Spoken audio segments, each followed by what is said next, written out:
Good morning बच्चों। आज मैं आप सबको आपकी हिंदी पाठ्य पुस्तक रिमझिम का पहला पाठ पढ़ाने वाली हूँ, जिसका नाम है राख की रस्सी। ये हमारी पाठ्य पुस्तक रिमझिम का आप लोगों का कक्षा 5 का पहला पाठ है, जिसमें तिब्बत के बारे में बताया गया है।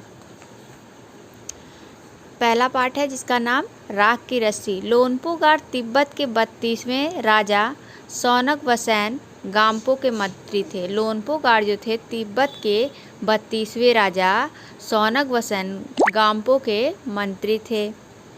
वे अपनी चालाकी और हाजिर जवाबी के लिए दूर दूर तक मशहूर थे। जो लोनपो गार थे वो अपनी चालाकी यानी चतुराई के लिए वो बहुत ही बुद्धिमान थे और बहुत ही चालाक थे।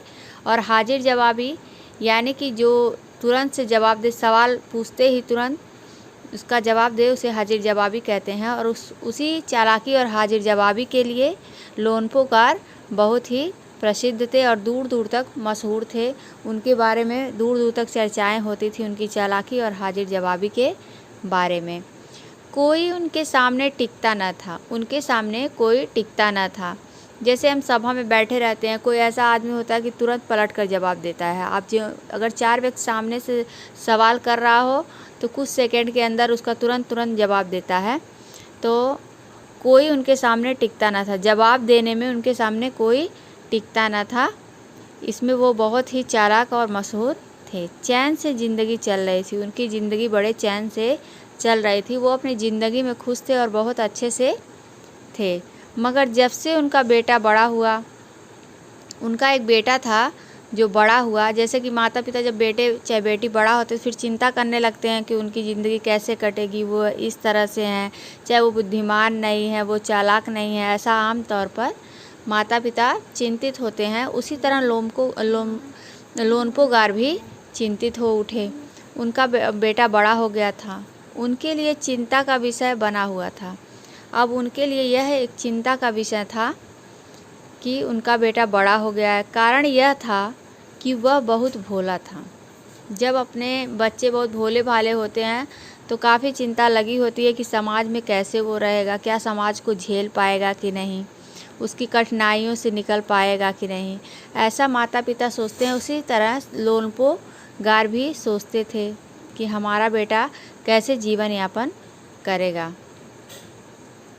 होशियारी उसे छूकर भी नहीं गई थी, होशियारी उसे छूकर भी नहीं गई थी, यानी कि वो बहुत ही नादान था। लोनपो गार ने सोचा, लोनपो गार जो थे उन्होंने सोचा मेरा बेटा बहुत सीधा साधा है, मेरा बेटा बहुत सीधा है। जैसे हम लोग चिंता तो करते हैं कि हमारे बच्चे बहुत सीधे हैं, तो वो कैसे समाज को डील करेंगे या किस तरह से अपना जीवन यापन करेंगे, मेरे बाद इसका काम कैसे चलेगा। जैसे कि हर माँ बाप सोचते हैं अपने बच्चों के बारे में, उसी तरह लोनपो गार भी सोचने लगे कि हमारा बेटा अपना जीवन यापन कैसे करेगा और इसका काम भविष्य में कैसे चलेगा। एक दिन लोनपो गार ने अपने बेटे को 100 भेड़ें देते हुए कहा। लोनपो गार ने अपने बेटे को 100 भेड़ दिया। जैसे भेड़ों के बाल का हम लोग उपयोग करते हैं कंबल बनाने में, उसी तरह उन्होंने ये सोचते हुए उसको 100 भेड़ देते हुए कहा, तुम इन्हें लेकर शहर जाओ, मगर इन्हें मारना या बेचना नहीं है।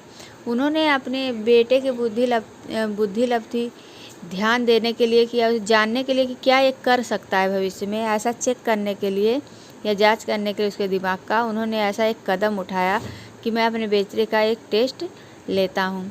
तो उन्होंने एक दिन क्या किया, अपने बेटे को 100 भेड़ दे दिया, तुम इन्हें लेकर शहर जाओ। उन्होंने बोला बेटा तुम इन्हें लेकर शहर जाओ। अच्छा ये बताओ बच्चों कि उन्होंने अपने बच्चे को शहर ही भेड़ों को ले जाने के लिए क्यों कहा। उन्होंने अपने बेटे को भेड़ों को शहर ले जाने के लिए इसलिए कहा कि शहर में ही किसी चीज़ का व्यापार आसानी से हो सकता है और हम लोग किसी भी बिजनेस को आसानी से कर सकते हैं और कमा सकते हैं। गांव में यह सुविधा आमतौर पर उन दिनों में बहुत ही कम होती थी। इसीलिए उन्होंने चालाकी से अपने बेटे के दिमाग को पहचानने के लिए उसे 100 भेड़ों के साथ शहर जाने के लिए कहा। मगर इन्हें मारना या बेचना नहीं है। उन्होंने यह भी शर्त रखी कि इसे ना तो मारना है और ना तो बेचना है। इन्हें वापस लाना है 100 जौ के बोरों के साथ, और साथ में अब उसे 100 बोरे जौ भी ले आना है। तो 100 जौ बोरों के साथ उन्होंने कहा कि इसे वापस लाना है 100 जौ के बोरों के साथ, वरना मैं तुम्हें घर में नहीं घुसने दूंगा। इसके बाद उन्होंने बेटे को शहर की तरफ रवाना किया। उन्होंने 100 भेड़ें दी और उसके साथ ना तो उन्हें बेचना है, ना तो उन्हें मारना है, ना तो उससे कोई व्यापार करना है, सिर्फ उन्हें ले के भी आना और 100 बोरे जौ भी ले आना है, वरना वो उन्हें घर में नहीं घुसने देंगे। ऐसा लोनपोगार ने अपने बेटे को बोला। लोनपोगार का बेटा शहर पहुंच गया। लोनपोगार का जो बेटा था वह शहर पहुंच गया, मगर इतने बोरे जौ खरीदने के लिए उसके पास रुपए ही कहाँ थे। अब वो इतने बोरे जौ कहाँ से खरीदता, वह चिंतित हो उठा कि अब इतने रुपए मैं कहाँ से लाऊं और 100 बोरे जौ कहाँ से खरीदूं। वह इस समस्या पर सोचने विचारने के लिए सड़क के किनारे बैठ गया। वह इस समस्या को सोचने लगा और एक सड़क के किनारे, क्योंकि शहर में उसके जानने वाला कोई न था, वह एक सड़क के किनारे जाकर बैठ गया और सोचने लगा कि मैं अपने पिता के सवालों पर कैसे खरे उतरूं और चाहे कैसे उन्हें लाकर 100 बोरे जौ और भेड़ों के साथ दूं। वह इस समस्या पर सोचने विचारने के लिए सड़क किनारे बैठ गया। एक सड़क के किनारे चुपचाप सोचते हुए बैठ गया, मगर कोई हल उसकी समझ में नहीं आ रहा था। उसकी समझ में कोई भी हल नहीं आ रहा था कि ऐसा मैं कैसे करूं कि मेरे पिताजी खुश हो जाएं और भेड़ें भी मेरे साथ रहें और 100 बोरे जौ भी मेरे साथ रहे। वह सोचता रहा, लेकिन उसके दिमाग में कोई भी हल न आ रहा था कि वो किस तरह इस समस्या का हल निकाले। वह यह सोचकर बहुत ही दुखी था। जो लोनपोगार का बेटा था वह इन बातों को सोच सोच के बहुत ही दुखी हो रहा था और एक रोड के किनारे चुपचाप जाकर बैठ गया था। तभी एक लड़की उसके सामने आ खड़ी हुई। उसी समय एक लड़की उसके सामने आकर खड़ी हो गई। क्या बात है, तुम इतने दुखी क्यों हो? उसने पूछा। लोनपोगार के बेटे से उसने पूछा कि क्या बात है, तुम इतने दुखी क्यों हो? लोनपोगार के बेटे ने अपना हाल कह सुनाया। लोनपोगार के बेटे ने अपनी आप बीती उससे कहा और बताया कि इस तरह की हमारी समस्या है और मेरे पिताजी ने मुझे 100 भेड़ें दी हैं और उसे मुझे बेचना भी नहीं है और उसके उपरांत मुझे 100 बोरे जौ भी ले जाना है, तो ऐसा मैं किस तरह से करूं? अपनी व्यथा वो सुनाया उस लड़की को। इसमें इतना दुखी होने की कोई बात नहीं है। लड़की बुद्धिमान थी, इनकी समस्या का हल समझ गई और बोली कि इसमें कोई इतना दुखी होने की बात नहीं है। तो इससे हम ये भी सीख सकते हैं, बुद्धिमान व्यक्ति कभी किसी परेशानियों से भागता नहीं है और उस समस्या का हल निकाल लेता है।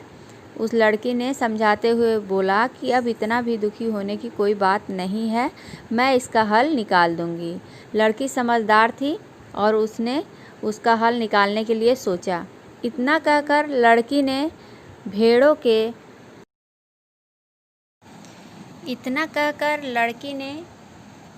के बाल उतारे और उन्हें बाजार में बेच दिया। लड़की ने क्या किया, जो भी भेड़ उसके पास थे, लोनपोगार के बेटे के पास थे, उनके बाल उतारे, उसके बाद ले गई बाजार में, उसको एक उचित दाम में बेच दिया। जो रुपए मिले उनसे जौ के 100 बोरे खरीदकर उसे घर वापस भेज दिया। उसने क्या किया, जो भी पैसे मिले बालों को बेचने, जो भेड़ों के बाल होते हैं वो बहुत ही उपयोगी होते हैं, कंबल बनाने, स्वेटर बनाने, उससे धागों का निर्माण होता है जिससे हम कंबल, स्वेटर जो भी हम सर्दियों में पहनते हैं वो सब बनाते हैं। तो उसे ये समझ थी, चूँकि वो बुद्धिमान थी, उसे पता था कि स्वेटर कैसे बनता है, कंबल कैसे बनता है और इन बालों की कीमत क्या है। इस वजह से उसने बालों को उतारा और बाज़ार में बेच दिया। उसके अच्छे खासे पैसे मिल गए। जो रुपए मिले उनसे जौ के 100 बोरे खरीदकर उसने क्या किया, उसे गांव की तरफ वापस भेज दिया। लोनपोगार का बेटा जो था वो 100 भेड़ों के साथ और 100 बोरे जौ के साथ अपने घर वापस लौट गया।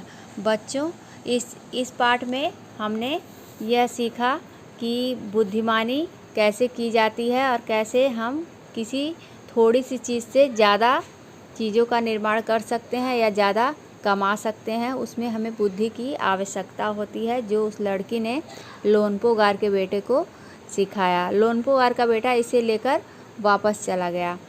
आज हमने इस पाठ का राख की रस्सी पाठ का आधा भाग आप लोगों को पढ़ाया है और आधा भाग दूसरे वीडियो में आप लोगों को जाएगा, जिसे आप लोग एक बार रीड करिए और इसे पढ़कर वीडियो को देखकर पढ़िए और समझिए। और इससे जो क्वेश्चन बनेंगे, जो भी प्रश्न होंगे, वो आप लोगों को भेज दिया जाएगा होमवर्क के तौर पे, जो आप लोगों को करना है। बाय,